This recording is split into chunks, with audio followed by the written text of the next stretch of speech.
Hi, this is Halimah with the Halimah Show, and I'm here with the famous stargazing here in Bayonne, New Jersey with Judith Lewis. How you doing today? Well, thank you very much for having me. This is going to be fun. You're welcome. You're welcome. Now, Judith is a psychic. Am I right Yes. about that? Yes. Okay.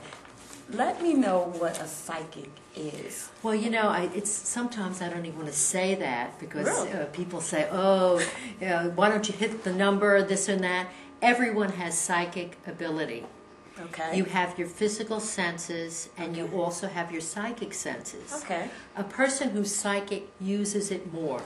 Okay. And the more you use it, and they do have highly trained. Like if you have, for example, two dogs, okay, we have a French poodle and we have a bloodhound. Okay. The bloodhound can track right through the mud and through everything. Right. They both can have a sense of smell. Right. So the thing is, the psychic, if they're legitimate, they have a highly tuned sense of psychic ability that they used, and they keep on using it. Okay, so it's basically the more you practice. The more you use it, everyone Right. is psychic to a certain degree. Okay. And the more you use it, better things come through. Many people say, "Oh, I got a psychic feeling and my aunt got sick and died." Right. Well, that's because they don't use it. So that's the only hard, negative things can come through.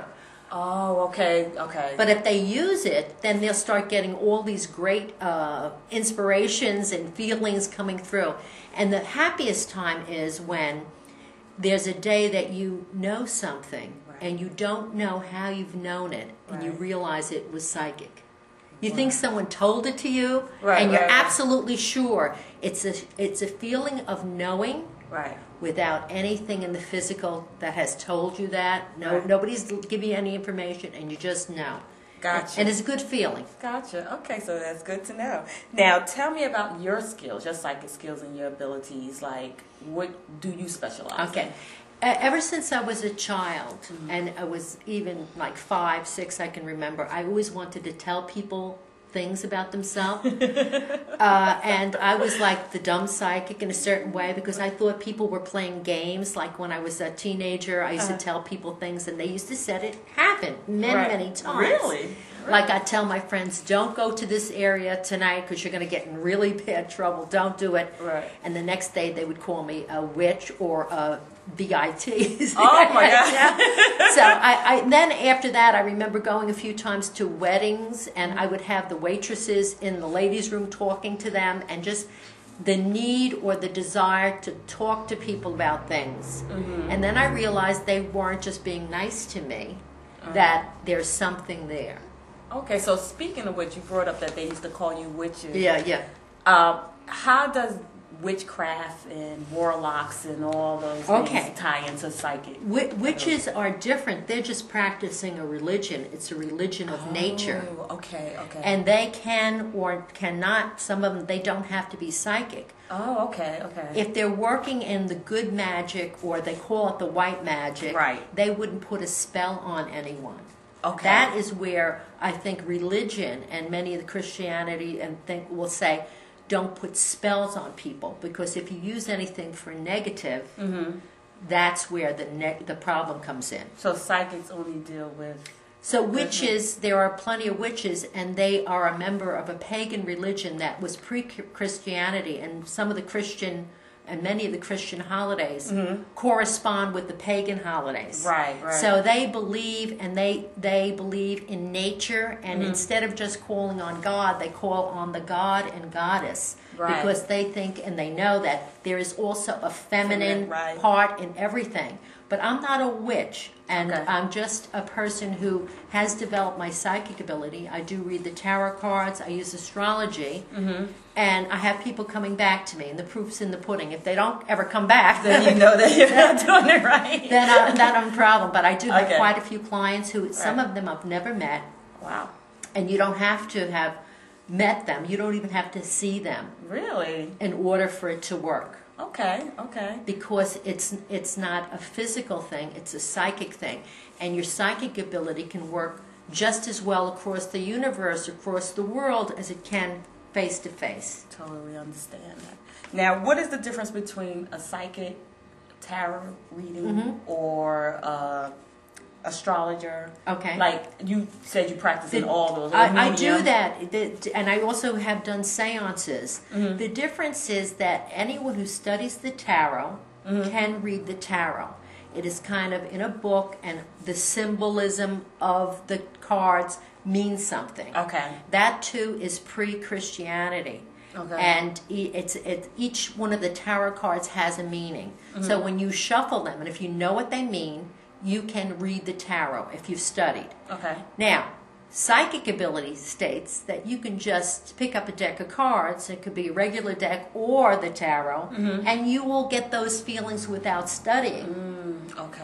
They kind of key into your subconscious. Right. And many times before I knew anything about astrology, when I just start, I would look at a chart and be able to look at the glyphs on a chart and think about it and say something to the client or the person, and it would be right.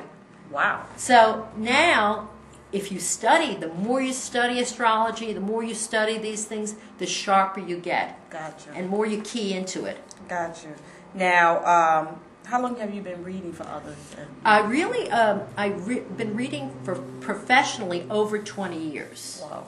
And but I've been reading for people forever, ever since I was a kid. Right. And telling people this and that. And if you can meet anybody who knew me when I'm a kid, they know that I was always into this, always into psychic phenomena. I was before my time as far as now. All the shows on television are about medium, about psychic things. Ghost whisperer. Right. So I always did that. I was interested in that ever since I was a kid.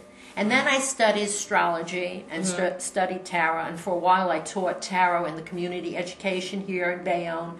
And I do love the disciplines, and they're very spiritual. They're very helpful in day-to-day life.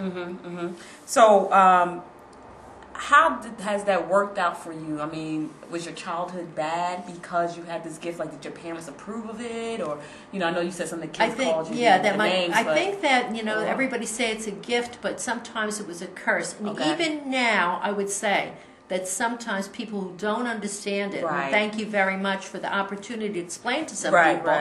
I mean, sometimes they think that you're practicing some negativity, you want to put spells on people and everything. Right. And it is, sometimes you are stereotyped and sometimes you are discriminated against just because you're interested in this. Right. And we all possess the power to some degree. It is your birthright. Wow. It is something that many people try to take it away from you. Right. But your psychic ability, your physical senses, you have the sense of touch, which is psychometry. You have the sense of hearing, clairaudience. Clairvoyance is the sense of seeing into the future. The other two, taste and smell, there are times when people are doing or connecting with the other side seances, and you will smell an aroma of roses, or if the person who passed on smoked a cigar, you'll smell it right through, and that is using your psychic sense of smell. Wow. So although you were discriminated against and you felt sometimes it was a curse, you chose to do this full time. Yes. What made you that's a good thing. Many times I'm very entrepreneurial in spirit, and I really can look back that I had, as a kid, I had a few jobs, but mostly I always worked for myself. Right. Very good. And I was called into this. It's a calling, because I do have my real estate license. Oh, okay. I do have other things that I can do too, and occasionally I go and dabble. Right. But to me, it's like hard work. Right. Other things. I have an element of success, but it's not as easy as just sitting and talking to people. Something that you love to do. I talk to people and they pay me. So I mean, and I never.